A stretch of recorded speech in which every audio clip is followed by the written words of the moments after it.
Hello. I'm ready. Oh my God, I'm so ready. Thank you, me too. I am so happy to see you and to have this privilege to talk to you. Dr. Edith Eva Eger, it is such a privilege. I mean, I think we rarely have the privilege and the chance to actually meet the people we admire so much. So this is it's a great opportunity for me, because I would have never imagined that I would be able to speak to you in person.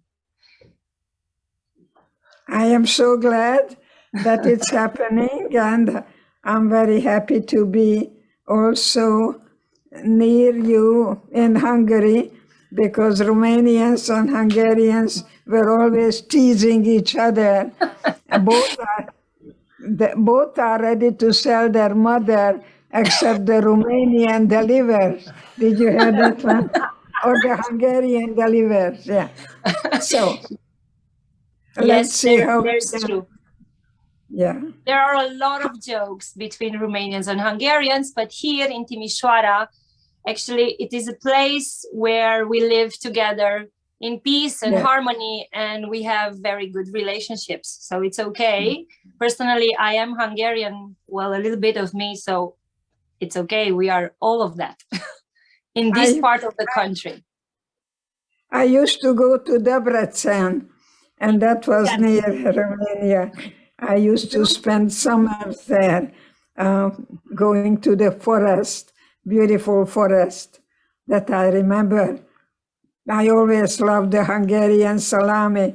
And well, thank you for that information. So I would have to mention that maybe I can also say that this is a gift that you give us on, since we are celebrating the Mental Health Day, and you have done so much, I think, for our mental health, for a lot of people, mental health. So this is a privilege to have you, and a gift that you give to us today on this special day. Thank you. Also have your book, The Gift, thank you. I love it. I love it. Yes, it's me too. Yeah, you make a lot of gifts with this book for us as therapists, as psychiatrists. You give away a lot of your secrets in therapy, which I find is very, very helpful. Yes, I think it's good for me to say what I lived, and that you know that I lived it, and it took care of my curiosity how to survive situations that are unexpected and unanticipated. Yes. Like the COVID. It's like time out for us not to go back, but to have a new beginning. You say somewhere in your book, in this one actually, that you think, and you put it in very beautiful words, that fear mixed with something that you cannot do anything about. This is actually maybe the worst feeling of it all, when you feel scared and also helpless. And I think maybe this is a little bit what we feel now, facing these pandemics. But you have felt it as a very young adolescent girl. So how do you relate to COVID now, having your experience? I look at everything as a gift, because it's like time out to rethink and regroup, and not to go back, but to have a new beginning. That's what I think COVID is very good for us to know that love is not what you feel, love is what you do. And what you do is you commit yourself to someone other than you, because all we had was each other then, and all we have is each other now. Yes, thank you for that. That's so much true to that. Also, Esther Perel says that love is not a noun, but a verb. And you have just put it in beautiful words. And I am not a shrink, I'm a stretch. Yeah. You're stretching your comfort zone today. Yes.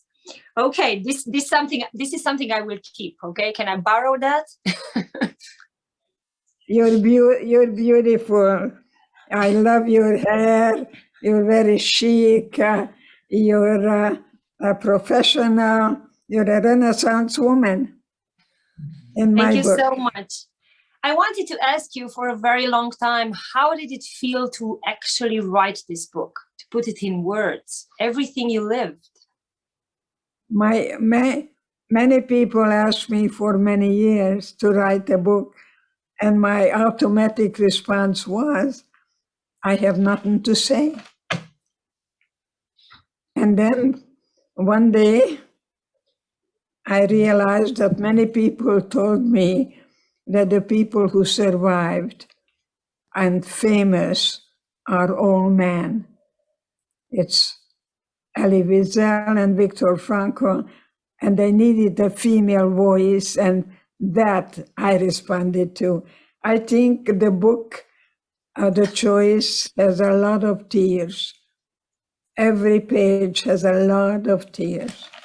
But you know, what comes out of your body doesn't make us ill. What stays in there does. So I'm guiding many people to write their own book and recognize that whatever happened, you made it. So the question is not why me, but what now? Yes. I can only touch you now. I live in a present. I can only touch you now. Thank you for that response. So how did your husband and your 3 children feel about seeing their lives like that through your eyes? Well, my husband told me when I told him I'm going to get a doctorate, he said, I don't want to be introduced as Mr. and Doctor.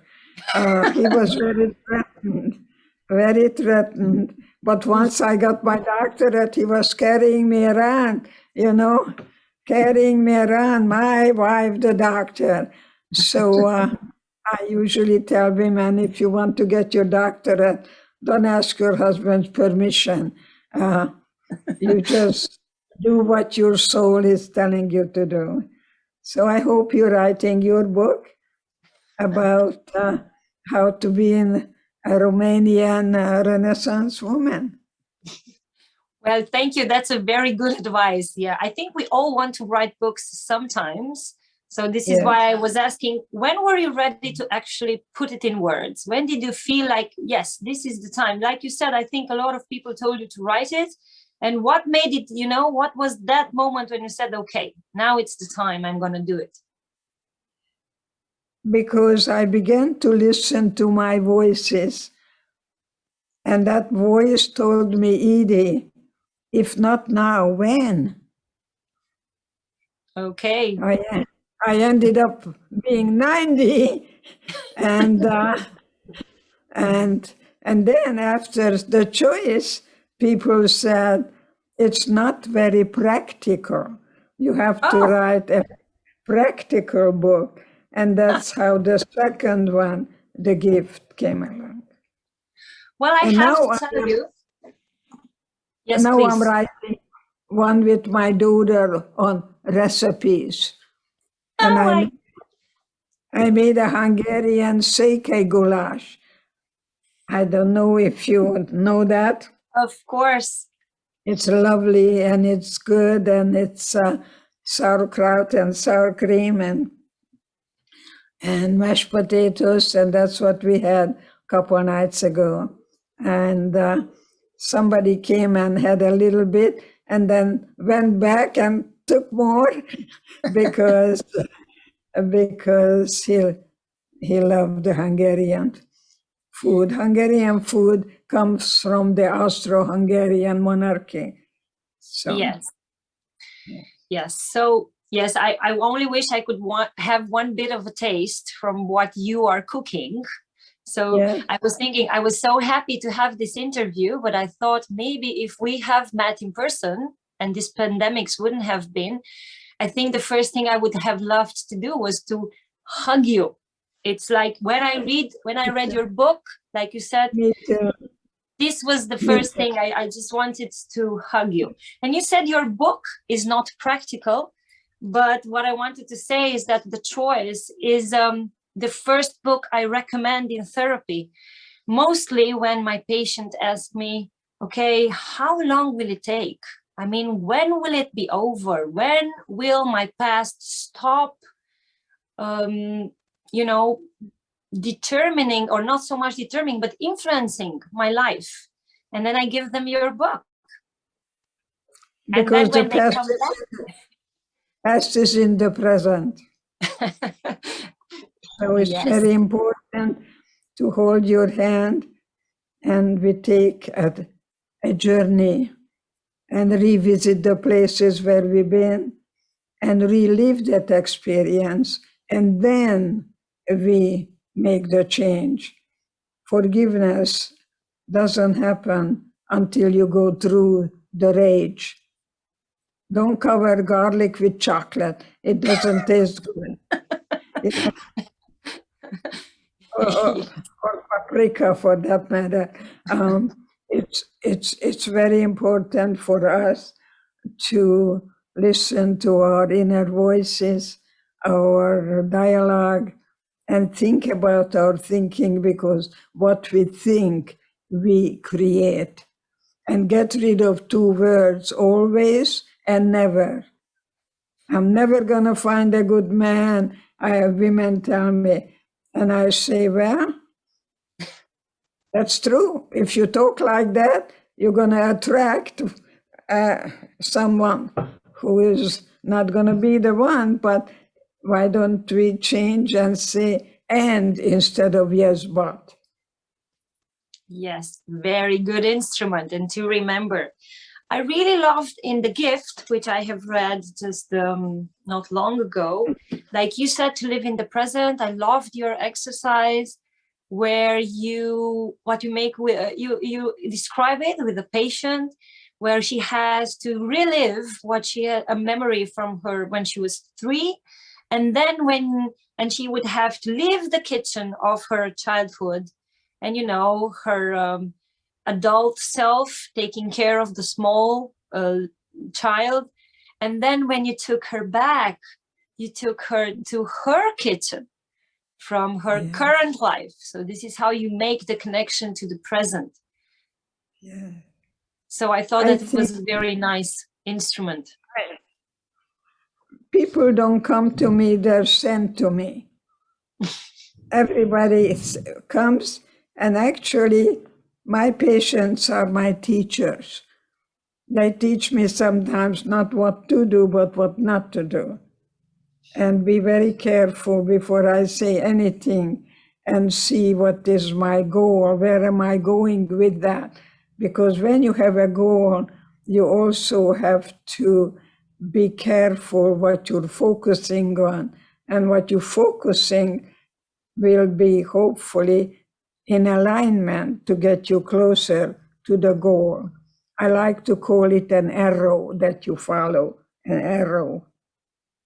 So I remember when I came from Germany to New York, and we had a big, big storm in the English Channel, I could see that my ship was going somewhere different. But then he came back because he knew we're not going to China, we're going from Germany to New York.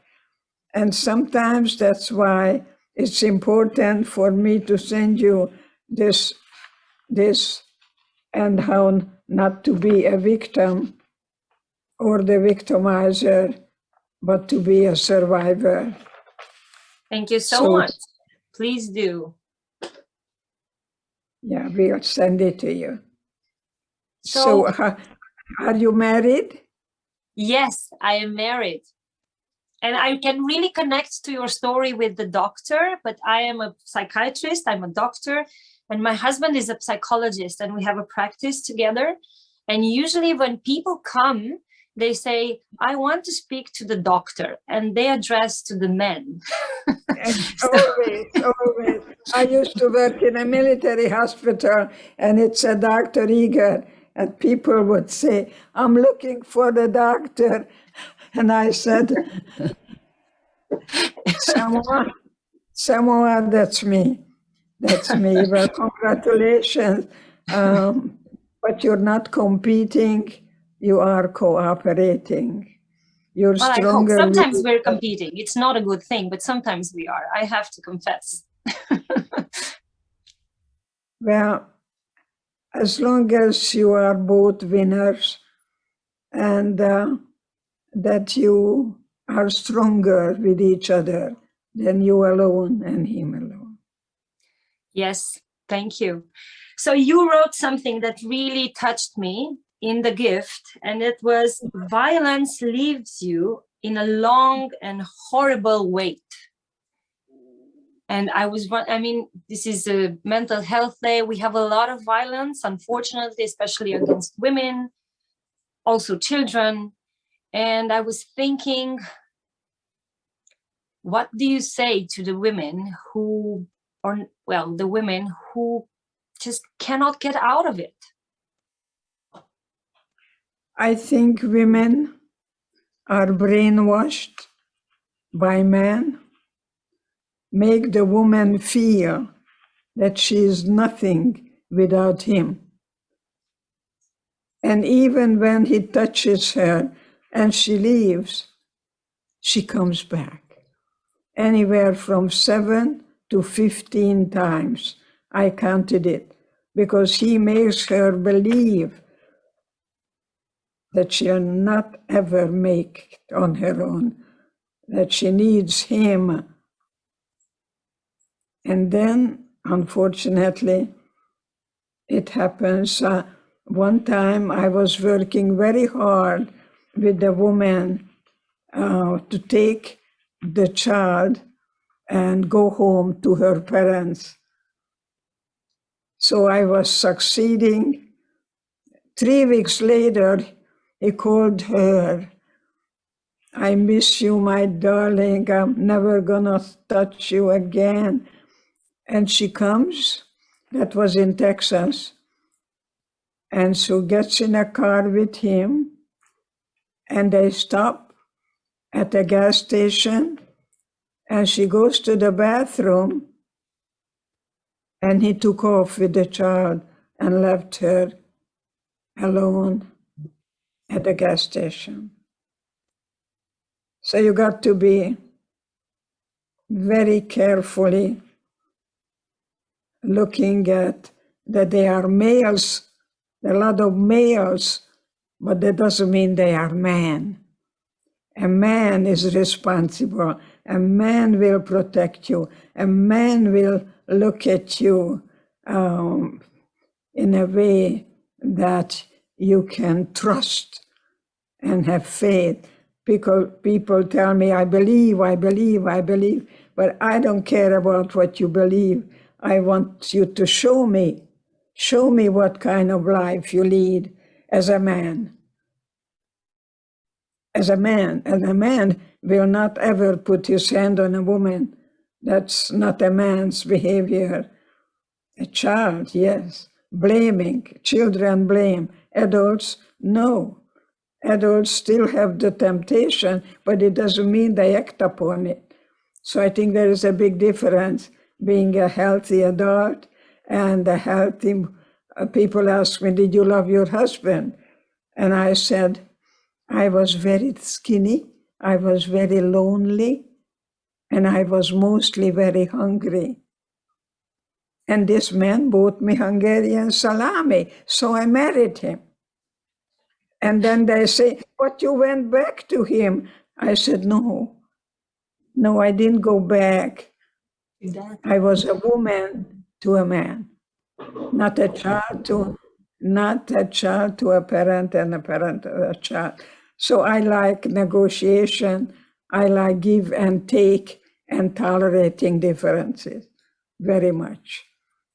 But it's good that you married another professional as long as you leave it in the office and not to discuss it at home. At home, you're not allowed to talk about patients.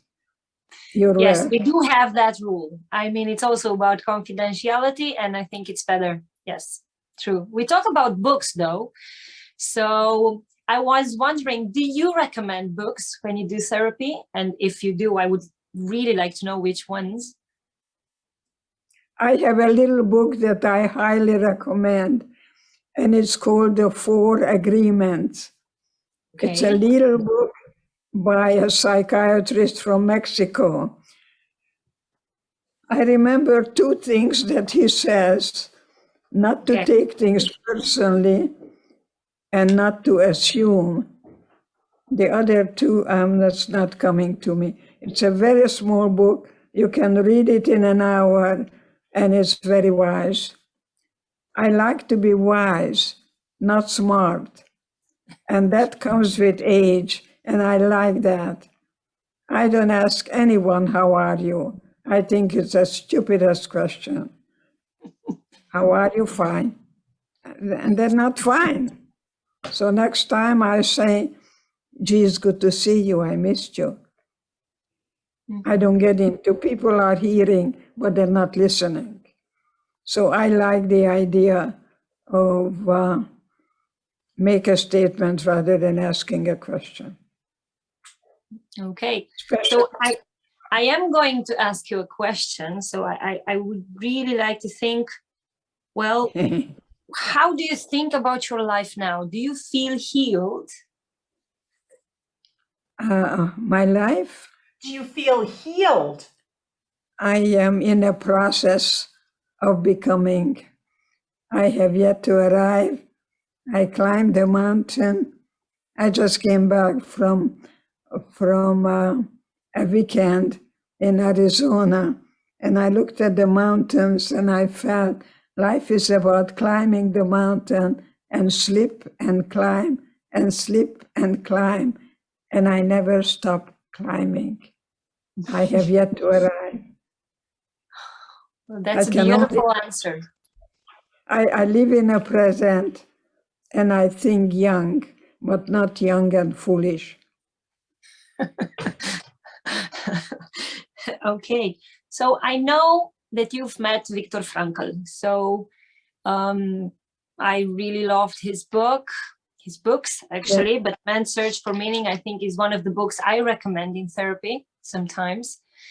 So I was having a personal curiosity, since you have met him. Actually, he was your mentor, he helped you. What do you think, or maybe you actually know, because he's told you, what was his meaning? What was his opinion? What was his meaning? When I was liberated, I was put in a bed, and I had a broken back. And when I got up in the morning, I realized that my parents are not coming back. My boyfriend was killed a day before liberation. And that's when I didn't say what. When I got up, I would say what for. And that's what Viktor Frankl talks about, finding meaning and purpose in your life. But you cannot buy it, you discover it. It's a discovery. So I think my curiosity was probably the biggest gift that I had in Auschwitz, because I always wanted to know what's going to happen next, what's going to happen next. My daughter calls it evolving, not revolving. She calls it Edism. The other Edism is the opposite of depression, is expression. Expression, yes, I've learned that. Okay, yes, it's to put it in words, true that. Okay, so for Viktor Frankl, do you think, did he tell you? What was it for him? For you, it's curiosity and it's what kept you going. So that was how you did it. How about for him? Well, when we met in San Diego at the university where he was teaching, he told me that when he was tortured, he closed his eyes and he pretended that he's in Vienna lecturing on the psychology of the concentration camp. And I said, that's so interesting, because I too closed my eyes when I danced for Dr. Mengele and pretended that the music was Tchaikovsky and I was dancing the Romeo and Juliet at the Budapest Opera House. So we use the same. So if a woman tells me I was sexually abused, but how can I tell you you went to Auschwitz? And my answer is, I knew the enemy, you didn't. So don't compare. Don't compare. I was told every day I'm never going to get out of here alive. But I said to myself, I know, and you are the prisoner, not me, and I created. Instead of the hate, pity, and felt sorry for the guards, that they were brainwashed, they wear a uniform, and someday they're going to pay for it. And I actually really was praying for the guards. Now, my mother told me in the cattle car, she said, we don't know where we're going. We don't know what's going to happen, honey. Just remember, no one can take away from you what you put here in your own mind. And that's exactly what happened. I tell in schools, I ask in the schools to buy the book or go to a movie called The Karate Kid. Yes. That the best power is brain power. So I begged children to stay in school and go as far as you can. The more papers you pick up, the more doors open up for you. Okay.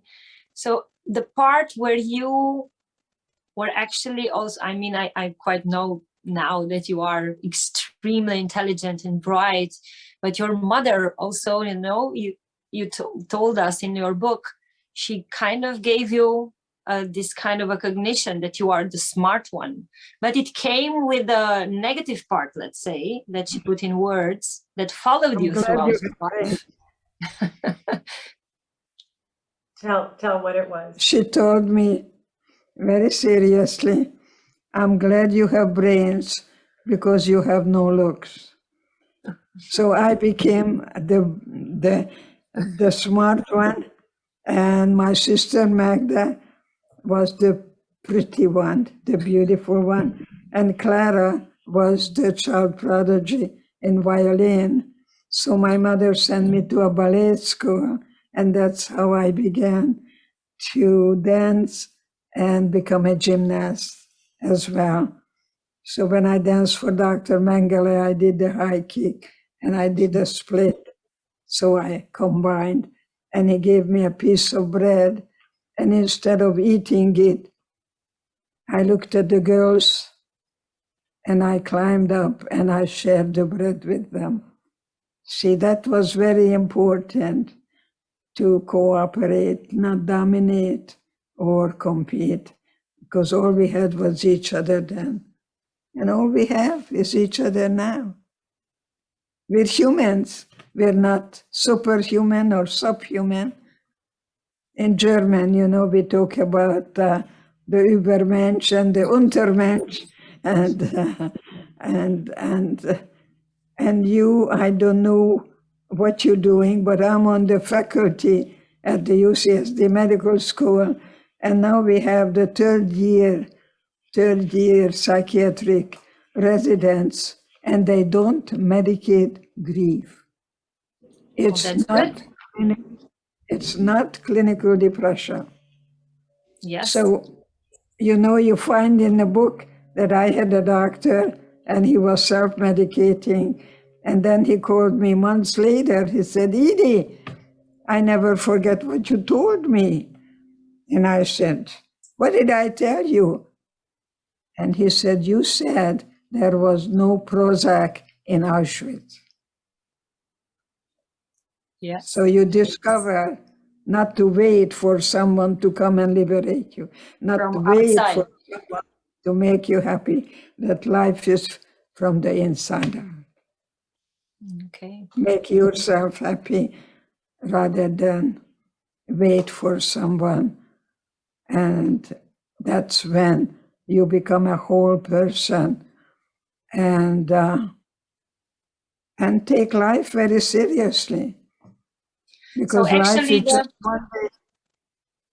The AAA you talk about, that we most of the time expect from the people around us, are actually the AAAs we need to give ourselves. And I'm just going to tell them, I think maybe most of the people who hear us now have read your books, but the AAA, right, that you mentioned, the appreciation, the attention, and the affection, the Action, attention, and attention. Yes. So these are the things that we need to give ourselves. Mm-hmm.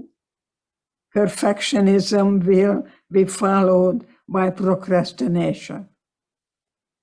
So you have to be careful when you are a perfectionist. You want to do everything just right, which means never, because we're human. We're fallible. We make mistakes. What made you decide to go to medical school? Well, it was a family belief, and also the thing that I really liked it. I mean, I really liked science. I wanted to know about the body, how it works. And also there was, by that time, when I started high school, there was this belief that you're either a doctor or a lawyer. There was nothing else. Or a CPA. CPA is a certified public accountant. My husband was a CPA. Yes. So that was the belief then. But for me, it worked. So you were accepted as a female? Yes. I think I think we've all been through a lot of abuses because they were there. I lived through communism, and then when it was post-communism, and we had a lot of them, especially during university. There were a lot of teachers who were abusive. Yeah. But I think we've learned to deal with them. What could you do? Yeah, you do the best you can. Yes, not in the American way. We couldn't shout loud about the things they were doing, but we learned to deal with them, to put limits and to take risks. But like not going to the media, that was not happening then. So you created something then, and now you create the atmosphere, as I do for our patients, that is in their best interest, and they have to decide what they're holding on to and what are they willing to let go of. Yes, I was really thinking about what you said that I really loved, first one, but now that you've said this one, I was really thinking about the anchor in the past that you mentioned. I really liked that. So I have to put my glasses on. I can choose to live, to work, to heal in a way that lifts up the anchor from the past. So I think to lift up that anchor, it can be real difficult sometimes, right? But if you do that, I think you can then fully live in the present, right? I think my past is in the present wherever I go. Even when I go to Costco and I park in the back, I see the barbed wires And pretty soon I'm in Auschwitz. I don't know how I got there. I go buy gas. I do that. I also see that. And also I go to have steak. And I'm walking on cobblestones. And I'm reminded of the children who called us pigs and swine, you know, because I remember feeling so sorry for the children that they were taught to hate me. So when I did my doctoral work in a military hospital, I was training German families, and the little girl comes and jumps in my lap and calls me Oma. So you see, don't give up hope. Become a hopeaholic and find hope. And that's what I discovered in Auschwitz, and I call Auschwitz an opportunity for discovery, not recovery, discovery. That I am a survivor and live in a present. I can only touch you now. I think so it's good to be a realist. Be a realist, but not an idealist. Yes. So what kept you was your curiosity. And I think what you give to your patients now is to be kind and curious, right? To be kind when we find out about ourselves and about our past. Well, when I had my boyfriend, he told me I have beautiful eyes and beautiful hands. And that kept me alive. I would ask everybody, tell me about my hands, tell me about my eyes. Because if I survive today, then tomorrow I'll be free. Tomorrow was really a wonderful part of me never ever give up. That it is temporary. I don't like it, it's inconvenient, and it's temporary, and I can survive it. So it's a less and, it's not yes, but. I don't know if your mother told you that you're beautiful, but you're a little fat, but you're a little pimply.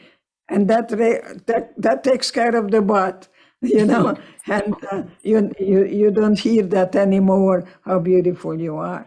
So change the but to an and. Yes, furthermore. And I had my birthday, my 94th birthday, and I was treated last night. And I found out when I came home that my boyfriend of 6 years died. So I'm grieving now, and my work is about grieving, feeling, and healing. You cannot heal what you don't feel. And that's what you do. Okay. Yes, it's a good advice. I have one last question, if you can answer it to us. Like, do you still do the grand battement? Yes, I can do it. I can do it for you. You want to do it? I can do it. Okay, it's coming. Not as good as it was. Okay? Okay. All right. Oh my God. Okay. Okay. Thank you. Thank you. Thank you so much. Love you. Much love to you. How do you say it in Romanian? Viszontlátásra. Servus. Viszontlátásra, nagyon köszönjük. Köszönöm szépen. Romanian we say lots of love, multă iubire. Iubire is the word for love. Love. Yes. And viszontlátásra we say la revedere. Just like in German, auf Wiedersehen. Auf Wiedersehen. She is German. I'm German, yeah. Katie is German. And so today we're we're grieving, and I am grieving. My boyfriend was diagnosed with Alzheimer's, and I think it's a blessing. Yes, I hear you. I can totally agree with you. So I'm very sorry for your loss. And I'm more appreciative of the fact that you took the time to talk to us. And it was really, really beautiful and a privileged time. And thank you so much. I hope I can read your next book as soon as it comes out. And maybe, I don't know, maybe someday, maybe not tomorrow, but maybe I can actually meet you and give you a hug, a big hug. I can't wait. I can't wait for us to hug again. I am a big toucher, and you are too. So hopefully we'll think about tomorrow. Thank you so much for this. Thank you. Thank you, Carina. Thank you very, very much. My love to your husband, your colleagues, and, actually meeting you is very healing for me today, because I was asked whether to cancel today, and I'm so glad that I didn't cancel. You're a wonderful healer to me today. Thank you so much. So much for those words. You don't know how much they mean to me. Thank you. Thank you so much. Take care of yourself. Thank you so much. Dank dir. All right. Bye-bye. Bitte schön. Danke schön. Schönen Abend noch. Danke. Doch, bei uns. Sie sprechen gutes Deutsch. Ja, das spreche ich auch, ja. Egy picit magyarul is, de csak egy picit. Igen, nagyon jó magyarul. Nagyon köszönöm. Én is köszönöm neked. Okay. Bye-bye. Viszlát, tschüss.